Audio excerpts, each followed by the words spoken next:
Existe uma outra forma de fazermos o acesso remoto para o gerenciamento do servidor.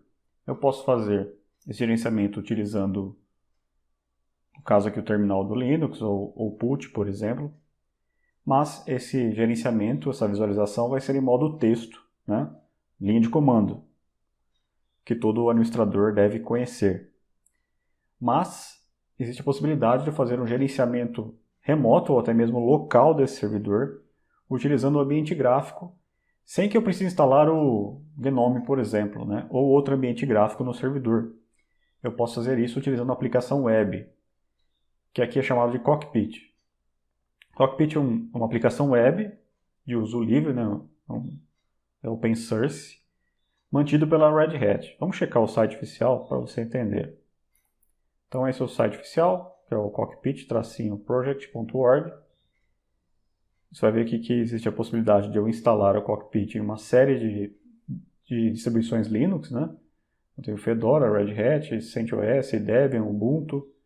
E você tem aqui a explicação de como instalá-lo nas diversas distribuições. Aqui está no set, tá? Não há mais necessidade de fazer tudo isso. Então, caso você tenha o CentOS 7, por exemplo, queira testar, ó, também é padrão. Então, ok. Só para você entender, ali é a Red Hat que banca o projeto aí do Cockpit. Então, por padrão, ali é o gerenciamento gráfico, né? Até mesmo para acesso remoto no Red Hat. Como nós instalamos a versão mínima, ele não está instalado por padrão, mas normalmente ele já vem instalado por padrão se você utilizar lá a instalação completa do Red Hat. Então nós vamos instalá-lo. Vamos usar aqui o dnf install é o Cockpit. Então, tudo isso vai ser necessário, todos os pacotes necessários para a utilização no Cockpit, então sim. Então vou aguardar aqui o download. Ok, então está instalado. Ok, ele está instalado, vamos ver se ele está ativo. Então, systemctl status cockpit, ele está inativo, né?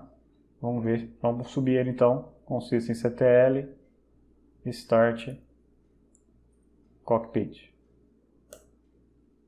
Vou checar de novo, systemctl status cockpit.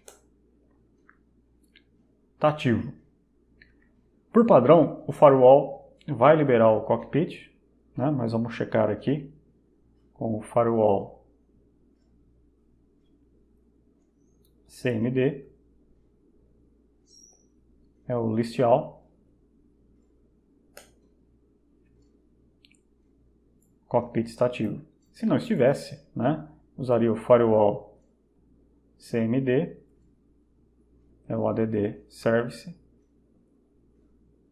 cockpit, e, no caso, vou usar ali permanente. Permanente. Ele está dizendo para mim aqui que ele já está ativo. Se ele não tivesse, eu não poderia esquecer aqui de dar um reload para eu reler as configurações. Ok. Beleza. Como que eu acesso o Cockpit? Ele é uma aplicação web. Eu vou fazer isso utilizando um browser. Como eu tenho acesso ao meu servidor, eu indico o IP dele, 92.168.0.10. A porta do nosso amigo é a porta 9090. 192.168.0.10, que é o IP do meu servidor, da minha segunda placa de rede, onde eu tenho acesso externo, 9090. Ele vai chiar aqui, dizendo que o protocolo está errado, mas fique tranquilo, porque ele é auto-certificado aqui, o Cockpit, então vou usar aqui o IR. Então eu acesso, nome do usuário, root, a senha,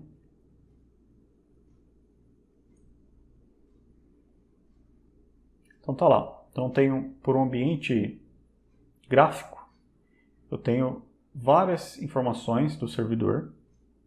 Inclusive aqui eu tenho informações sobre o CPU. No caso eu tenho apenas uma CPU, que é uma máquina virtual, onde eu indiquei apenas uma CPU. Então eu tenho aqui a utilização da CPU, eu tenho a utilização da memória, eu tenho também a utilização dos meus 2 dispositivos de rede. Então, se eu tiver com acesso à internet alto, por exemplo, né? Então eu vou ter aqui a utilização, e aqui a própria utilização no cockpit, né? Porque eu estou acessando ele via segundo dispositivo de rede, segunda placa de rede. Eu posso, por exemplo, reiniciar essa máquina pelo cockpit. Se eu clicar em reiniciar, eu tenho a opção até para encerrar o servidor remotamente por aqui. Eu tenho uma série de outras informações, como logs, por exemplo, logs do sistema. Uma forma simples de eu ler esses logs. Eu tenho acesso aos dispositivos de rede. Posso verificar aqui os IPs de cada dispositivo de rede, a utilização atual de cada dispositivo de rede. E aqui algo bacana é que eu posso criar contas de usuário diretamente por aqui. Então, por exemplo, eu vou criar um novo administrador do sistema. Então, vou criar uma nova conta. Esse administrador, no caso, será eu. O nome do usuário eu vou colocar admin. Vou colocar a senha. Posso bloquear já a conta. Está dando aqui que é uma senha fraca, mas tudo bem. Tudo bem não, negou, né? Vamos melhorar aqui a senha. Pronto. Criar. Ok, então tem aqui eu. Posso clicar sobre o usuário. Posso deixar ele como o administrador do sistema. Posso trocar a senha. E o bacana aqui é que eu posso já adicionar para ele uma chave pública. Então, se eu já tenho a chave pública criada, como nós fizemos anteriormente, posso clicar no mais aqui, dar um colar aqui, e ele já adiciona a chave lá no servidor. Então, o processo remoto desse usuário, não haveria necessidade de eu ir, a chave, no meu caso, já está criada a chave privada aqui, mas eu não precisaria ir lá no servidor e adicionar a chave pública, como nós fizemos anteriormente. Ou utilizar o comando para isso. Então, posso fazer isso diretamente por aqui. Então, é uma mão na roda para esse tipo de gerenciamento. Ou até mesmo para excluir os usuários. Né? Tem uma série de usuários aqui. Não quero mais você. Excluir. Ou posso encerrar a sessão caso ela esteja online. Logicamente, eu não vou poder encerrar eu. Né? Mas, se eu encerrar a sessão aqui, eu encerro a sessão do usuário lá. E aqui eu tenho, né, as chaves públicas para esse cara aqui que é o root, né, que é o usuário administrador. Eu tenho na minha máquina, eu consigo ver qual máquina está liberada para ele, no caso do Skywalker, que é a minha máquina física aqui, e pelo put também, que nós criamos anteriormente, eu tenho uma chave para ele também. Eu posso excluir chaves caso eu precise. Tem uma máquina com problema lá que eu não tenho certeza que alguém está acessando via aquela máquina. Eu excluo a chave dela, então terei mais acesso ao servidor. Bastante útil. Tem os serviços. Todos os serviços estão ativos no momento. Então, por exemplo, vamos pegar um aqui.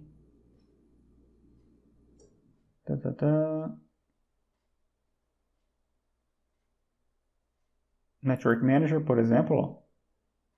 Ele está em execução. E tudo que está acontecendo lá. Tudo que foi feito. Eu tenho um app que foi realizado.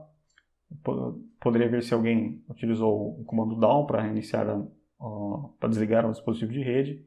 Eu consigo ver os serviços e os logs de cada serviço. Vamos checar mais um. Então, o OpenSSH. Eu consigo visualizar aqui os logs do OpenSSH, o que está acontecendo com esse serviço. Aplicações eu não tenho nenhuma aqui. Se eu tivesse, eu teria a visualização das aplicações. Atualizações de software. Então ele vai fazer um refresh aqui da página e vai verificar o que eu preciso atualizar. Com certeza nós atualizamos recentemente, então não vou ter nada aqui. Bom, aqui eu tenho um relatório de diagnóstico, ele vai fazer um check-up do meu servidor e verificar quais possíveis problemas e o que possivelmente pode ser realizado, né? Não há necessidade de utilizar por enquanto.